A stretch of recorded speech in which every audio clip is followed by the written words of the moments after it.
या तब तक वो नाम बदल के उसी कंपनी को किसी दूसरे नाम से ले लेगा।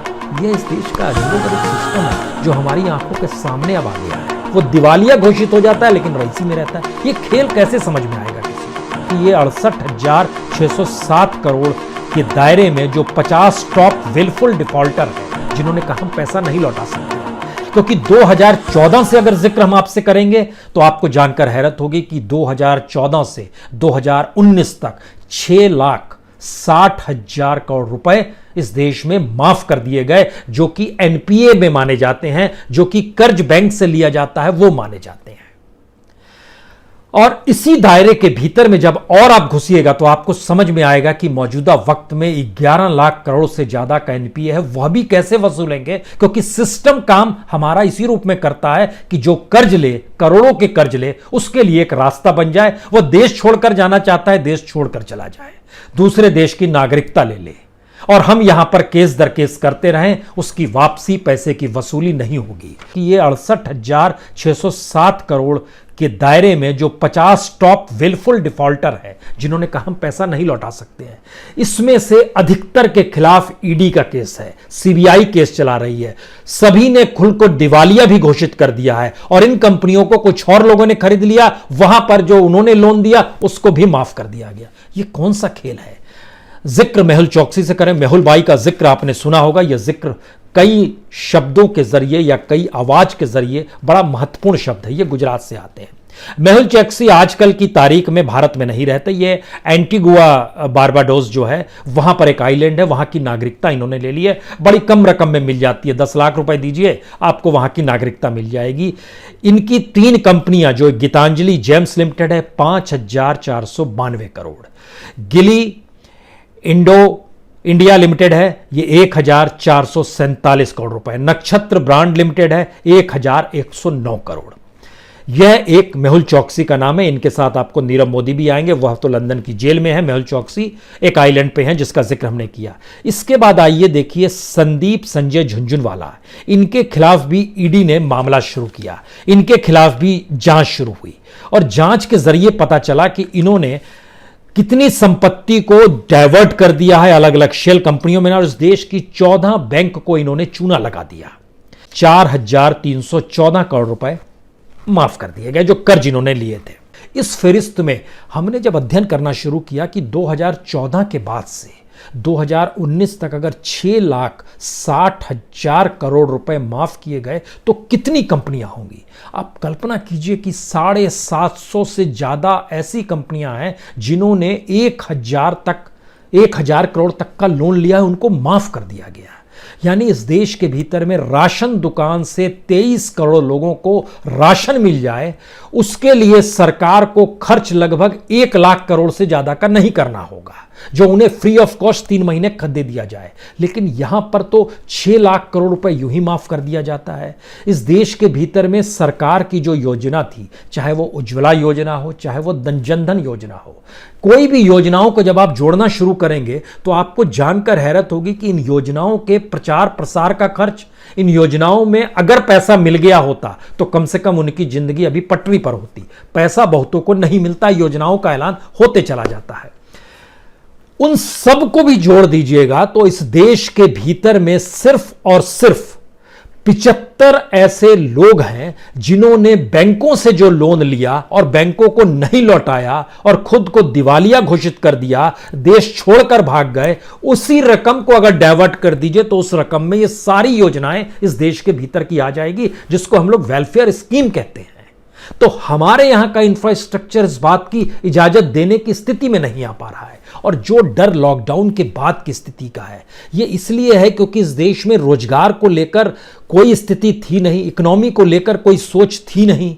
वो लगातार डाइल्यूट होती चली गई। सरकार अपने तौर पर पूंजी काम करती है और ब्यूरोक्रेट्स की एक ऐसी टीम काम करती है जो सरकार को इस बात का एहसास कराती है कि आप लाल दीवारों में ही बैठे रहिए और सब कुछ बाहर ठीक है। बीडीओ से लेकर कलेक्टर होते हुए अगर आप सेक्रेटरी लेवल के ब्यूरोक्रेट्स तक की स्थिति में झांक कर देखिएगा तो ये सिर्फ यस मैन होते हैं और यसमैन कहते हुए निचले स्तर से लेकर जो जो रिपोर्ट बनती है उन्हें पता है अगर नेगेटिव रिपोर्ट भेज देंगे कि स्थिति अनुकूल नहीं है तो हो सकता है कोई सत्ता वाला विधायक हो, मंत्री हो, मुख्यमंत्री हो, प्रधानमंत्री हो, कोई हो, वो रूठ भी सकता है। एक दूसरा, रूठेगा नहीं तो बोलेगा आपको काम करना होगा, तो काम कौन करेगा? तो सब कुछ ठीक चल रहा है। ये एक गजब की पाइपलाइन है जो नीचे से ऊपर तक चलती है, ये बताते हुए कि नीचे सब कुछ ठीक चल रहा है और उसके पैरेलल में एक भी शिकन चेहरे पर नहीं आती है, ये कहते हुए कि हमने 6,60,000 करोड़ 6 साल में माफ कर दिए और इस बार जो हमने फेरिस्त जारी की है 68,000 करोड़ की, उसकी फेरिस्त में ऐसे ऐसे लोगों के नाम हैं जो इस देश को छोड़कर भाग गए, लेकिन हम बेफिक्र हैं। सवाल है कि ये एनसीएलटी कानून भी क्यों बना? एनसीएलटी कानून बना कि जो कंपनियां चल रही है उन कंपनियों को दिवालिया घोषित करने की एक सुविधा हो जाए, उस बड़ी कंपनी को खरीदने के लिए कोई दूसरा ग्रुप सामने आ जाए और उस कंपनी की बोली बड़ी न्यूनतम में लगने लगे और न्यूनतम में लगाने के बाद वो एसेट ट्रांसफर दूसरे में हो जाए, फिर बैंक उसको लोन दे दे। यानी हमारी इकोनॉमी की साइकिल जो है, इस देश के खून पसीने की कमाई के बाद बैंकों में जमा रकम और उस रकम को कर्ज के दौर पर रईसों को देना, और रईसों के रईसी में कोई कमी नहीं आती है। जिन कंपनियों के हमने नाम लिए, इन कंपनियों के तमाम प्रोप्राइटर्स, ऐसा कोई नहीं है कि फक्कड़ हो गया, मुफलिस हो गया, वो दिवालिया घोषित हो जाता है लेकिन रईसी में रहता है। ये खेल कैसे समझ में आएगा किसी को? उसको आटे दाल की फिक्र नहीं है, उसको चार्टेड की फिक्र है, उसको दुनिया के किस देश में किस रईसी से रहना है इसकी फिक्र है। और इसी फिक्र की एक साइकिल चलती है, उस साइकिल के भीतर में पॉलिटिकल फंडिंग भी आ जाती है, क्योंकि वह जब कोई भी इंडस्ट्रीज, कोई भी कॉर्पोरेट पॉलिटिकल फंडिंग कैसे करेगा? जाहिर है फिर वही बैंक आएगा, फिर वही पूंजी आएगी, वही आरबीआई आएगा, वही देश के नेशनलाइज बैंक आएंगे जो उनको कर्ज देंगे, वो उस कर्ज में से एक बड़ा हिस्सा पॉलिटिकल फंडिंग को दे देंगे। पॉलिटिक्स उस फंडिंग के जरिए चुनाव लड़ेगी या जिस तरीके से चुनाव तो अब लड़े कम जाते हैं, इस देश में ज्यादा सरकार मैनेज करके बन जाती है आजकल, तो यह भी स्थिति आ गई, वहां पर भी पूंजी का समाधान किया जाएगा।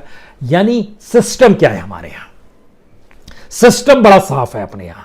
अगर आपके पास पैसा है तो आपके लिए वो तमाम नियम कायदे मैटर नहीं करते हैं, क्योंकि इस देश की इकोनॉमी को अब अगर आप समझना चाहते हैं तो इसके लिए अब हमें लगता है कि इस देश के सामने जो संकट आने वाला है उसमें आप कल्पना कीजिए कि डिसइन्वेस्टमेंट करना था, टारगेट रखा गया था 2 लाख करोड़ से ज्यादा का, अब आप कैसे भेजेंगे? आपको बीपीसीएल सबसे ज्यादा भेजने थे 52 करोड़ में। बीपीसीएल की स्थिति इतनी नाजुक हो गई है, उसको कोई खरीदार नहीं मिलेगा, क्योंकि दुनिया के टॉप मोस्ट जितनी भी ऑयल कंपनियां हैं वो दिवालिया हो गई है। अब आप कैसे खरीदेंगे? ऑयल मार्केटिंग कंपनियों में टॉप 10 में अमेरिकन कंपनी भी आती है जो कि whitening petroleum and eco energy, उसका पार्टीशन अमेरिका के साथ है, गवर्नमेंट के साथ है, वह दिवालिया हो गई। तो आपके बीपीसीएल को कौन खरीदेगा? एयर इंडिया कैसे खरीदेगा? क्योंकि इंडियन एविएशन की स्थिति यह हो गई है कि पिछले 1 महीने के भीतर में, जो 1-1.5 महीने सफर नहीं हुआ है, लगभग 22 से 27 हजार करोड़ का नुकसान उसको हो गया है, और हर लेवल पे हुआ है। एयरपोर्ट फर्म्स में हुआ है, ग्राउंड हैंडलिंग में हुआ है, एयरपोर्ट रेस्तरां में हुआ है, हर जगह हुआ है। और बीपीसीएल जैसी कंपनी तो भारत में सबसे बड़ी रिफाइनरी के तौर पर है, जो 15% टोटल रिफाइनिंग की कैपेसिटी है उसको एनुअली। इंडिया में वो तकरीबन 38.3 million metric ton per annum वो रिफाइन करती है, वह भी बिकने की स्थिति में। इसका मतलब है कि आप ना तो डिसइन्वेस्टमेंट कर पाएंगे, ना आप इंडस्ट्रीज को चला पाने की स्थिति में है, ना आप कॉरपोरेट के जरिए उस स्थिति को क्रिएट कर पाएंगे जिसमें इकोनॉमी का चक्का घूमने लगे। तो फिर वो लेबर्स कहां जाएंगे, जिसका सीएमआई का डाटा है कि 1 महीने के भीतर में 15 करोड़ से ज्यादा लोग इस देश में अब पूरी तरह बेकार हो गए, उन्हें काम नहीं मिलने की स्थिति है। और इस देश के 40 करोड़ जो वर्कर्स हैं, जो माइग्रेंट वर्कर्स हैं, दिहाड़ी मजदूर हैं, टोटल वर्कर्स हैं, उनमें से लगभग 25 करोड़ कैसे लौटेंगे? अब उनके पास कोई स्थिति नहीं बन पा रही, क्योंकि हमारी इकोनॉमी का चक्का नहीं घूम पा रहा है। और अलग अलग रिपोर्ट, चाहे वो फिक्की की रिपोर्ट है, चाहे सीआईआई की रिपोर्ट हो, ये बताने के लिए काफी है कि किस तरीके से पूरी इंडस्ट्री का चक्का घुमा हुआ है। अब सवाल है कि इसको पटरी पर लाया कैसे जाए और पटरी पर लाएगा कौन? ये जानकारी भी हम लोग फ्लोट नहीं कर पा रहे हैं। इस देश के मीडिया का सच तो हम लोग बार बार जिक्र करते हैं, क्योंकि जनता की जरूरत, उसकी जरूरतों का जीवन, उसकी खबरों को कहीं उस तक जोड़ने की स्थिति में भी हम लोग नहीं आ पा रहे हैं। और सरकार अपने तौर पर जिन जिंदगी को जीती है उसमें इस बात को तो पहले आप ये सच मान लीजिए कि इस देश के पॉलिटिशियंस के सरोकार आम लोगों से नहीं होते हैं। जो संसद में बैठ गया उसके लिए जिंदगी का भत्ता जो है उसको सुविधाओं से लेप देगा और उसके पास जो पावर है वो विशेषाधिकार तबके में आ जाएगा। तो फिर कोई मतलब ही नहीं है, बेकार की बात है माइग्रेंट लेबर्स का जिक्र करना उस सरकार के सामने, दिहाड़ी मजदूरी का जिक्र करना, राशन दुकानों का जिक्र करना, 4 किलो चावल मिल जाए इसका जिक्र करना, 2 जून की रोटी, कोई मतलब नहीं है क्योंकि वो समझ ही नहीं पाएंगे। वो एक ऐसी स्थिति में है जहां पर हो सकता है उनके जुबान से निकल जाए अच्छा रोटी नहीं है, वाकई आप केक क्यों नहीं खा लेते, हो सकता है यह स्थिति इस देश के भीतर में आ जाए। यह फेरिस्त क्योंकि एक ऐसे साइकिल को बताती है जो बहुत साफ तौर पर कह रही है कि अब इस देश की जो इकोनॉमी है वह संकट में आ रही है। अडानी पावर, इस क्वार्टर में जानकारी आई कि उसको लगभग 1312 करोड़ का घाटा हुआ। वो तो सरकार के करीब की है, लेकिन इकोनॉमी का चक्का नहीं चलेगा तो कैसे होगा। HDFC लाइफ, उसमें 14% की गिरावट आ गई। इन्वेस्टमेंट इनकम वो लगातार कम हो रहा है।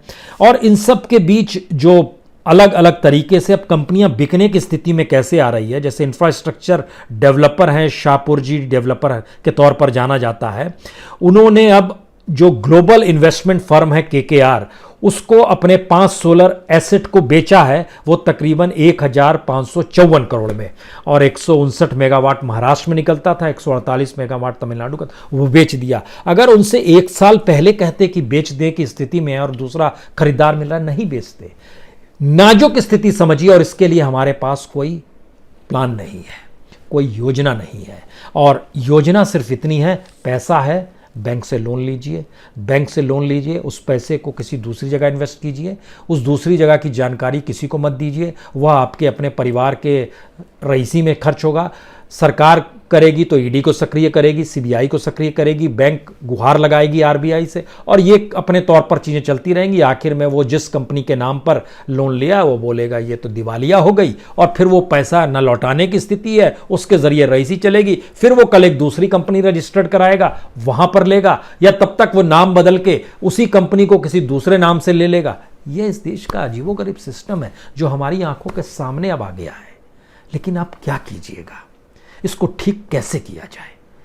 क्या एक स्थिति है कि इस देश के सिस्टम को ठीक करने के लिए, नीचे से ऊपर तक को, बाबुओं को ठीक करने के लिए सही जानकारी अगर मीडिया नहीं देता है तो ब्यूरोक्रेट भी नहीं देता है, और या फिर लाल दीवारों की कानें जो हैं वह सब चीज़ों को सुनकर अनसुनी कर देती है क्योंकि इस पछड़े में वो नहीं फंसना चाहती है। कौन सी स्थिति है? क्योंकि अभी जो जानकारी आई सूरत से, मजदूर इसलिए सड़क पे आ गए, उतारू हो गए, पत्थर फेंकने लगे, 2 जून की रोटी चाहिए सर जनाब, वह भी क्यों नहीं दे पाने की स्थिति में है। डायमंड सिटी सूरत, उसकी एक पहचान एक शानदार रही हुई है, वहां पर जब स्थिति है तो देश के अलग अलग हिस्सों में क्या स्थिति होगी, ये सोचने की बात है।